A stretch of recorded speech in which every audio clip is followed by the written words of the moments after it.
నువ్వు వినాలి కానీ అసలు శ్రీమన్నారాయణుడు లేని ప్రదేశం ఒకటి ఉందా? ఎక్కడెక్కడ వెతికి చూస్తే అక్కడక్కడ ఉంటాడు నారాయణుడు. వ్యాపకత్వం చేత ఉంటాడు, అన్నిటి యందు నిండి నిబీకృతమై ఉన్నాడు అన్నాడు. ఓహో అలాగా, అయితే ఈ స్తంభంలో ఉంటాడా అన్నాడు. ఇప్పుడు వస్తోంది నరసింహావతారం. ఎందుకని? పిల్లవాడు అంటున్నాడు అంతటా ఉన్నాడంటున్నాడు. హిరణ్యకశిపుడు ఈ వేళ్లు ముడిచాడు, ఈ వేలు పైకి తీశాడంటే ఇలా చూపించి ఎక్కడో ఆపుతాడు. ఆ వేలు ఎక్కడాగితే అక్కడి నుంచి పైకి రావాలి. రాకపోతే తనని నమ్ముకున్న భక్తుడి మాట వమ్మైపోతుంది. బయటికి రావడం అంటూ జరిగితే శంఖచక్ర గదాపద్మములు పట్టుకున్నటువంటి శ్రీమన్నారాయణుడిగా వచ్చి హిరణ్యకశిప సంహారం చెయ్యడానికి బ్రహ్మగారిచ్చినటువంటి వరం ప్రతిబంధకం. కాబట్టి ఆయన ఎన్ని వరాలు ఇచ్చాడో అన్ని వరాలకి మినహాయింపుగా రావాలి. అన్ని వరాలకి మినహాయింపుగా రావడానికి ఎక్కడి నుంచి రావాలో తన చేతిలో లేదు. హిరణ్యకశిపుడి వేలు ఎక్కడాగితే అక్కడి నుంచి బయటికి రావాలి. హరి సర్వాకృతులంకలండనచు ప్రహ్లాదుండు భాషింప, సత్తరుడై ఎందును లేడు లేడనుచు దైత్యుండు తర్జింప, శ్రీనరసింహకృతి దాల్చనచ్యుతుడు నానాజంగమస్థావరోత్కర గర్భంబుల అన్ని దేశములను దండ ప్రభావంబునన్ అన్నారు పోతన గారు. ఈ బ్రహ్మాండమంతా ఒక నారసింహం అయిపోయింది, అన్నిటిలోకి చేరిపోయింది విష్ణుతత్వం నరసింహావతారంగా. ఎక్కడ వేలాగితే అక్కడి నుంచి బయటికి రావాలి. అన్నిటా నిండిపోయింది. అసలు ఆ నారసింహ తత్వం ఎలా ఉంటుందో అప్పుడు మీరు ఊహించండి. హిరణ్యకశిపుడు ఇలా వేలు తిప్పుతూ స్తంభాన్ని చూపించాడు. ఇందులో ఉన్నాడా అన్నాడు. మళ్ళీ అదే మాట అడగద్దు. అంతటా ఉన్నాడు, ఉంటే వస్తాడా? వస్తాడు నాన్నా, నువ్వు పిలువు. ఇప్పుడు కొడుకు మాట కాదని నిరూపించాలి, కొడుకు మాట నిలబెట్టాలి పరమేశ్వరుడు. ఇది ఆయన దయ. పిల్లవాడు ధైర్యంతో మాట్లాడుతున్నాడు, ఉన్నాడు పరమేశ్వరుడు అంటున్నాడు. అతని మాట నిలబెట్టడానికి బ్రహ్మాండమంతా నారసింహమైంది. హిరణ్యకశిపుడు ఆ స్తంభాన్ని ఒక్క దెబ్బ కొట్టి రమ్మను ఇందులోంచి అన్నాడు. అలా అనడం ఏమిటి? పెటపెట చటచట చప్పుళ్ళొచ్చి ఆ స్తంభం బద్దలైపోయింది. బద్దలైపోయి అందులోంచి ఒక్కసారి విస్ఫులింగములు పైకొచ్చి పెద్ద కాంతి మండలం ఏర్పడి కన్నులతో చూడడానికి వీలు కానంత భయంకరమైన తేజస్సు ఒకటి బయటకు వచ్చింది. ఆ తేజస్సులోంచి పట్టుపుట్టం కట్టుకుని స్వామి నిలబడ్డారు.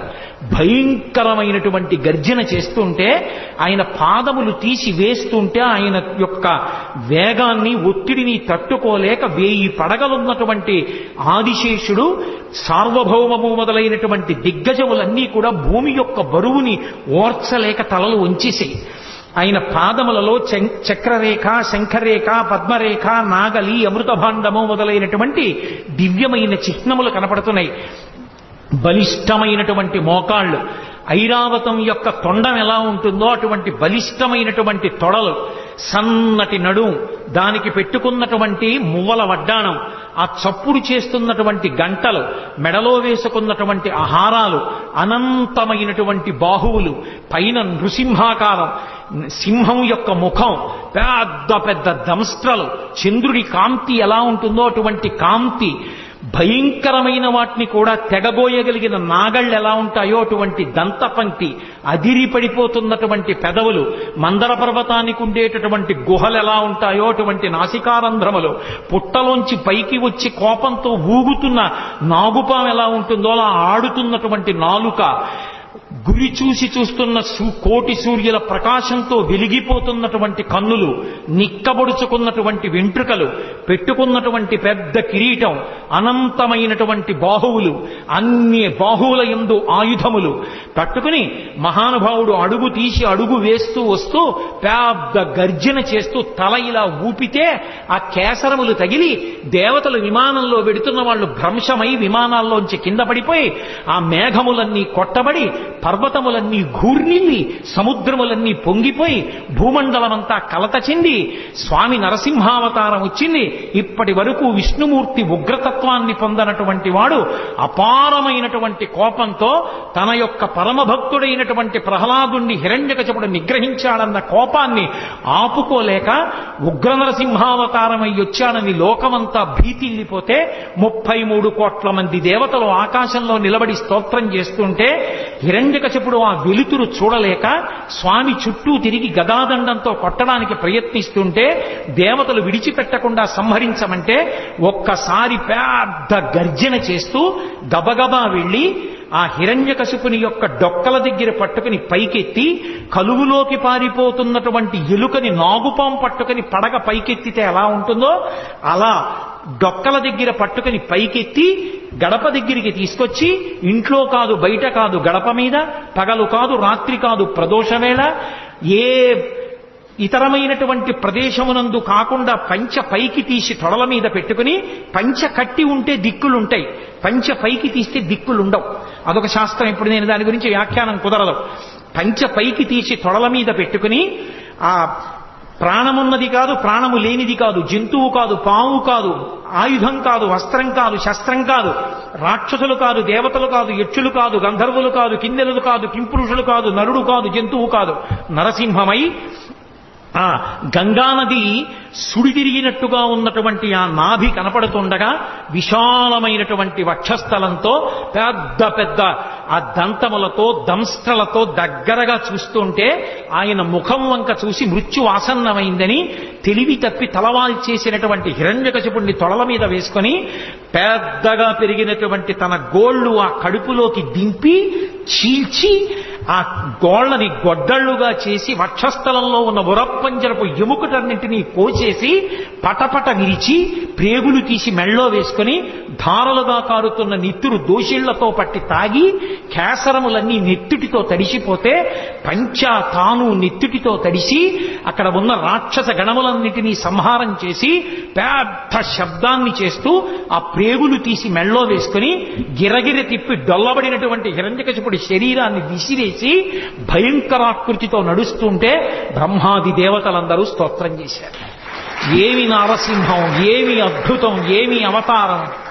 ఇంతమంది స్తోత్రం చేస్తే ఆయన ప్రసన్నుడు కాలేదు. అదే ఉగ్రభావనతో ఊగిపోతున్నాడు ఆయన.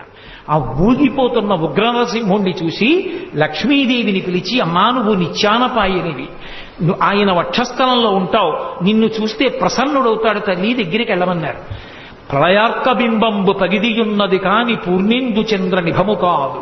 పూర్ణచంద్రబింబంలా ఉంటుంది నా భర్త ముఖం, ఇంత కోపంగా ఉండడం నేను ఎప్పుడూ చూడలేదు. అయ్య బాబోయ్, నేను కూడా దగ్గరికి వెళ్ళనంది లక్ష్మీదేవి. శ్రీ మహావిష్ణువు యొక్క అవతారాలలో లక్ష్మీదేవి దగ్గరికి వెళ్ళడానికి భయపడిన అవతారం నరసింహావతారం. అందరూ భయపడుతుంటే ప్రహ్లాద నీ గురించే వచ్చింది అవతారం, స్వామిని నువ్వు దగ్గరికి వెళ్ళి ప్రసన్నుణ్ణి చేయమన్నారు. ప్రహ్లాదుడు చిన్న పిల్లవాడు గబగబా వెళ్లి స్వామికి పాదములను పట్టి నమస్కరించి, ఏమి నువ్వు నరసింహస్వామిగా వచ్చి పైన సింహంగా కింద మనుష్యుడిగా వచ్చి పెద్ద పెద్ద గోళ్లతో ఆ కోరలతో నోరు తెరిచి పెద్ద ఆ గర్జన చేస్తే భయపడిపోతాననుకుంటున్నావా? నీకన్నా భయంకరమైనది ఒకటి లోకంలో ఉంది, దాని పేరు సంసారం. ఆ సంసారానికి భయపడతాను కానీ నీకు భయపడతాననుకుంటున్నావా? బ్రహ్మాది దేవతల తల మీద పెట్టని చెయ్యి, లక్ష్మీదేవి ఒంటి మీద పడితే పొంగిపోయే చెయ్యి, భాగవతో పరమభక్తుణ్ణి అని పేరు పెట్టి ఏమీ తెలియని అర్భకుణ్ణైనా నా తల మీద చెయ్యి పెట్టి నా కోసం పరిగెత్తుకొచ్చి నా మాట నిలబెట్టడానికి నేను చూపించిన స్తంభంలోంచి వచ్చి నా తండ్రిని సంహరించిన నీ హృదయంలో ఎంత కారుణ్యం ఉంది నాకు తెలియదనుకుంటున్నావా? నువ్వు పైకి ఇలా అరిస్తే భయపడతాననుకుంటున్నావా? పరమేశ్వరా నీకు నమోవాక్కములని స్తోత్రం చేశారు. పరవశించిపోయినటువంటి నరసింహస్వామి పరమప్రసన్నుడై ప్రహ్లాదుణ్ణి ఎత్తుకుని తొడ మీద కూర్చోబెట్టుకుని, నాన్న పొంగిపోతున్నాను రా నీ భక్తికి, ఏం వరం కావాలో కోరుకో అన్నాడు. మళ్ళీ నన్ను మాయలో ముంచుదాం అనుకుంటున్నావా స్వామి? నాకెందుకు ఇంకా వరాలు, నాకెందుకు ఒక కోరికలు? నాకే కోరిక లేదు. నీ పాదముల యందు నిరతిశయమైనటువంటి భక్తిని కలిగి ఉంటే చాలు. అదిగో మా తండ్రి ఏమీ తెలియక అమాయకత్వంతో నీకు వ్యతిరేకంగా బతికాడు, నా తండ్రికి ఉత్తమగతులు కలిగేటట్టుగా అనుగ్రహించు అని అడిగాడు. ఏనాడు నీ తండ్రి నా వంక చూసి స్తబ్దుడయ్యాడో, ఏనాడు పట్టుకుని పైకెత్తి తొడల మీద పెట్టుకున్నానో, నా గోళ్లతో చీల్చి నెత్తురు తాగానో, ప్రేగులు మెడలో వేసుకున్నానో, ఆనాడే నీ తండ్రి కాదు, నీ తండ్రికి ముందు 21 తరాలు తరించిపోయాయి. వాళ్ళందరూ కూడా తరించారు. కాబట్టి ప్రహ్లాద నువ్వు బెంగపెట్టుకోక్కర్లేదు నీ తండ్రి గురించి. నేను నీకు ఆశీర్వచనం చేస్తున్నాను. నువ్వు దీర్ఘాయుష్మంతుడవై ఈ రాజ్యాన్ని ధార్మికంగా పరిపాలన చేసి పరమభాగవతోత్తముడవై అంత్యమునందు నన్ను చేరుకుంటావు.